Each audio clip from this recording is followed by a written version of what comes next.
ইসলাম শুভ। প্রথমে দেশের করোনা পরিস্থিতি। দেশে গত ২৪ ঘন্টায় করোনায় মৃত্যুর সংখ্যা কিছুটা কমে এসেছে।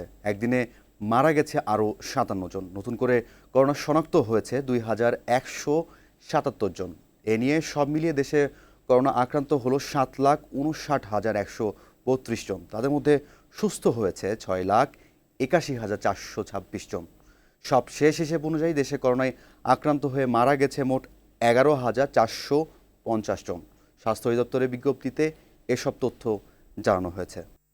এবার বিশ্ব করোনা পরিস্থিতি। বিশ্বে গত ২৪ ঘন্টায় করোনায় আক্রান্ত হয়ে মারা গেছে ১৫,১২৪ জন এবং নতুন করে আক্রান্ত হয়েছে ৮,৯১,৩৩৭ জন। এ নিয়ে বিশ্বে মোট করোনায় মৃত্যু হয়েছে ৩১,৭৯,১৮৭ জন এবং আক্রান্ত হয়েছে ১৫,১১,১৭,৬৭৯ জন। এছাড়া সুস্থ হয়ে বাড়ি ফিরেছে ১২,৮৫,১০,৭৩০ জন। করোনায় আক্রান্ত হয়ে প্রতিদিনই শত শত মানুষের মৃত্যুতে ভারতের রাজধানী দিল্লি এখন এক আতঙ্কের নগরীতে পরিণত হয়েছে।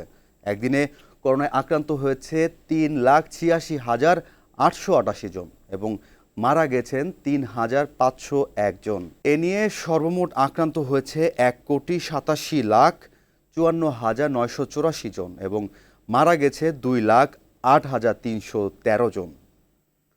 মহামারী করোনা মোকাবেলায় মাস্ক ব্যবহার করুন, স্বাস্থ্যবিধি মেনে চলুন, নিজে সচেতন থাকুন, অন্যকে সচেতন করুন। ধন্যবাদ সবাইকে।